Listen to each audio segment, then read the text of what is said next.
Ir jāciena sirdsapziņas brīvība, jo pretēji brīvībai vienmēr ir tirānija.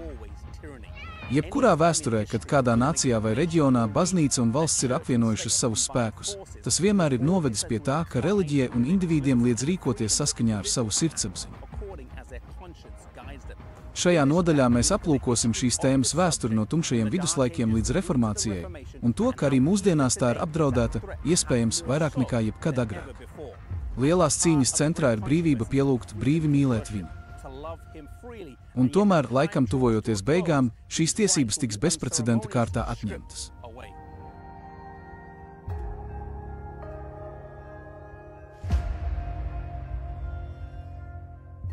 Amerikas Savienoto Valstu konstitūcija garantē sirdsapziņas brīvību, un tas ir tas, kas padarīja Savienotās valstis par unikālu nāciju, jo, kad tā tika izveidota, šie principi bija nostiprināti dibināšanas dokumentos. Tas nebija kaut kas pārņemts no Rietumeiropas vai kādas citas valsts.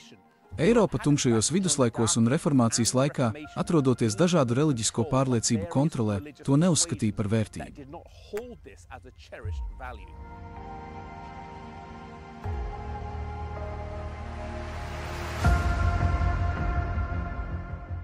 Romas katoļticībai viduslaikos nepatika nekāda konkurence, un tā valdīja lielākajā daļā Eiropas valstu, kur valsts atradās baznīcas ietekmē un kontrolē.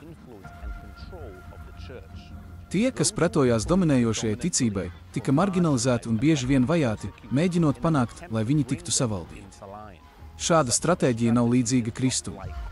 Viņš nekad nevienam neuzspiež pielūgt Dievu un pieņem tikai to pielūgsmi, kas tiek dota brīvprātīgi.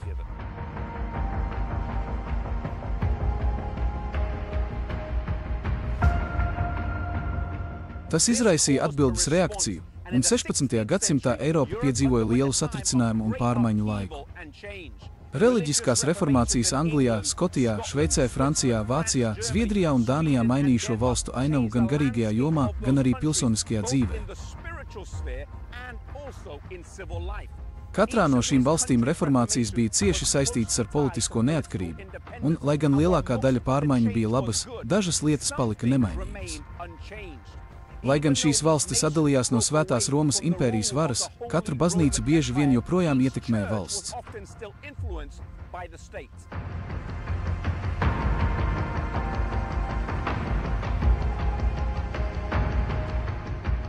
Jebkurā gadījumā, kad baznīca ir meklējusi valsts garās rokas atbalstu, gala rezultātā vienmēr tika uzspiesti reliģiskie likumi.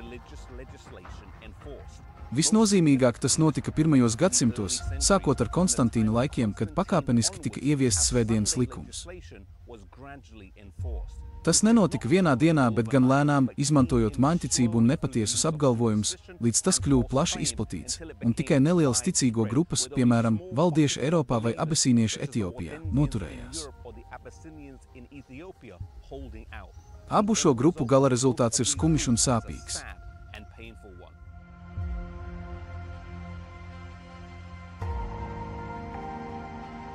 Atklāsmes grāmatas 13. nodaļā ir aprakstīti divi zvēri, jeb divas tautas, un mēs redzam, ka tas piepildās ar Amerikas Savienotajām valstīm un arī ar pāvesta Romu.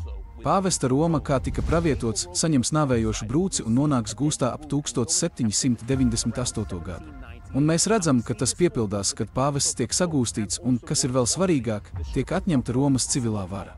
Tika pravietots, ka nāvīgā brūce tiks dziedināta, kā teikts Atklāsmes 13. nodaļas 3. pantā, visa pasaule brīnīsies par zvēru.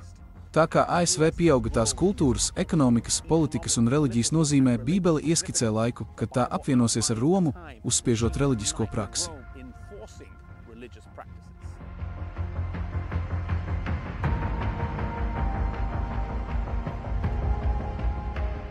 Šodien mēs redzam, ka sirdsapziņas brīvība ir apdraudēta.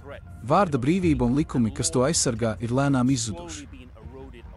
Mēs redzam, ka tas nāk gan no valsts varas pārspīlētības, gan arī no sabiedrībā valdošās kultūras, kas pakļaujas grupveidu domāšanai un atcelšanas kultūrai, kur ik viens, kas nepiekrīt vairākumu viedoklim, var tikt norobežots. Vai mēs varam cīnīties par sirdsapziņas brīvības saglabāšanu pat tad, kad redzam, kā tā tiek grauta?